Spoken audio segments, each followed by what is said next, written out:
Okay, YouTube hams, KN4YRM here, just about ready to assemble my solderless power pole extension, or whatever we're calling it. Here's the power poles, and instead of soldering them together, I'm using Wago nuts I had around. I did a separate video talking about these, but these are basically used for home wiring instead of the screw-on wiring nuts. You open these little trap doors and you slide in, so I took a set of 3, jumpered it over into a set of 5, and this wire then goes out to where I will ultimately attach another set of Anderson power poles to plug into the power supply, and this gives me my 5 extensions.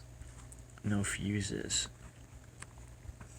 I typically fuse the wires on the radios themselves, or they come that way from the manufacturer. Here's the case I 3D printed. I'll pause as I load it into here. The slots for the Anderson power poles, and just a bunch of holes in the case. I'm going to close it up with zip ties, and then a whole bunch of other holes where I can use zip ties to attach the thing to whatever I want to.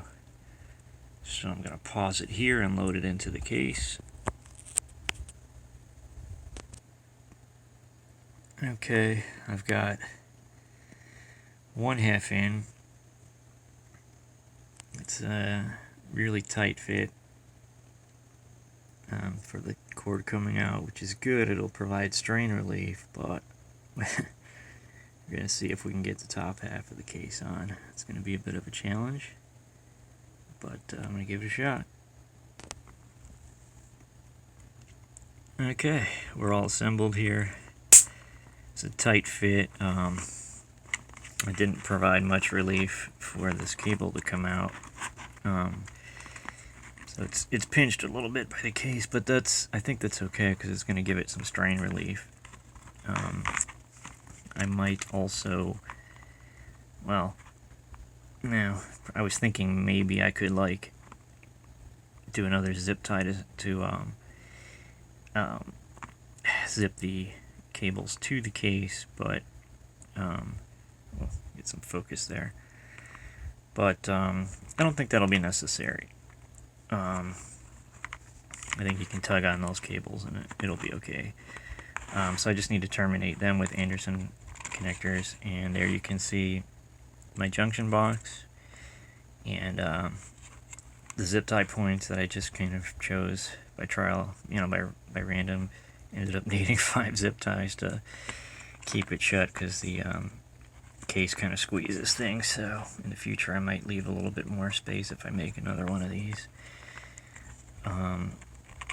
And just to show you, it'll look nice and clean once I clip the zip ties. You can see there's the side, and still plenty of holes left to put zip ties through if I want to zip tie this to some kind of fixture.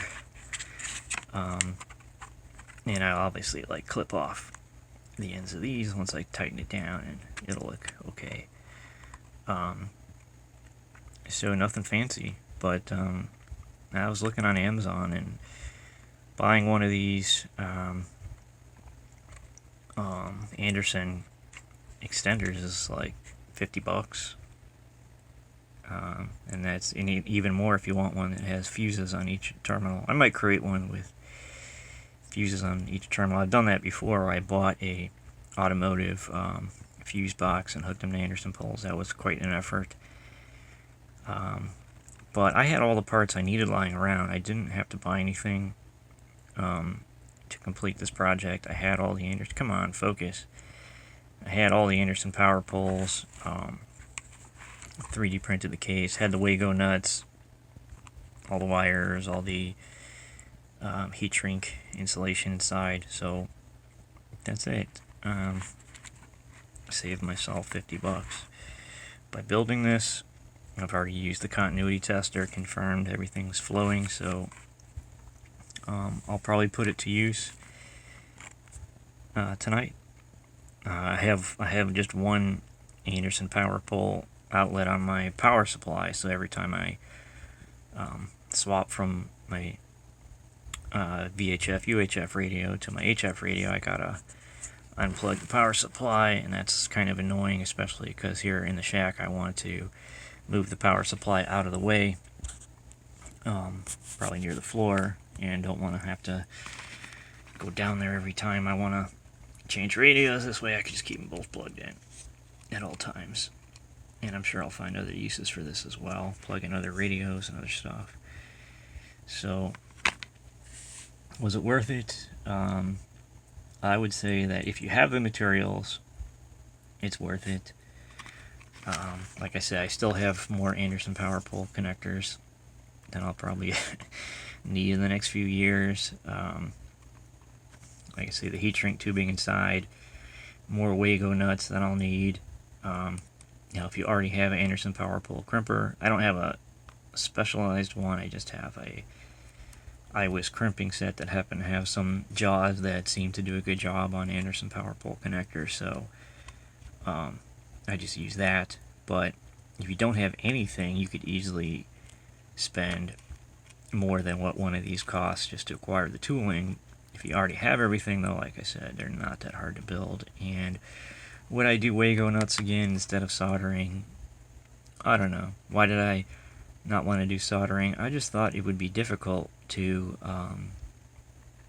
bend the wires and use some thick 12 gauge and get it soldered nice and clean and get all the angles perfect, because once it's soldered, then it's kind of hard to bend and manipulate if you don't have all of these lined up perfectly, all your connectors lined up perfectly, the correct lengths of wire and all that. I suppose you could solder after the fact once you get it into the plastic case, but then might be a little bit difficult to manipulate at that point. I don't know. And then also you're committed. If I ever decide, hey, I don't want this anymore, I want to do something else, right? I could just open it up, and I've got all of the Anderson connectors unsoldered. Don't have to spend all kinds of time and effort to desolder them. Just put some butt connectors on, and I could reuse them for something else, like a power cable or whatever. I don't know, just how my mind works. I always like to keep flexibility. All of my little ham tinkering projects, I tend not to design them with permanence in mind. I tend to think I'm going to tinker with it again. Same reason why this is just zip tied shut. I mean, maybe it'll stay this way for years, or maybe I'll change my mind and redesign something. I really like tinkering in the ham radio hobby, so alright, I'm proud of myself. And like I said, this is the second one I've built of these, but I used a different design before with connected to a fuse, individual fuses for each of them, using an automotive fuse box. I didn't video that endeavor, but figured I'd do this one just because of the novelty of using the Wago nuts inside. For those that really don't like soldering heavy gauge wire, it's just an option. Nice size. Got all these extra holes on the side to zip tie.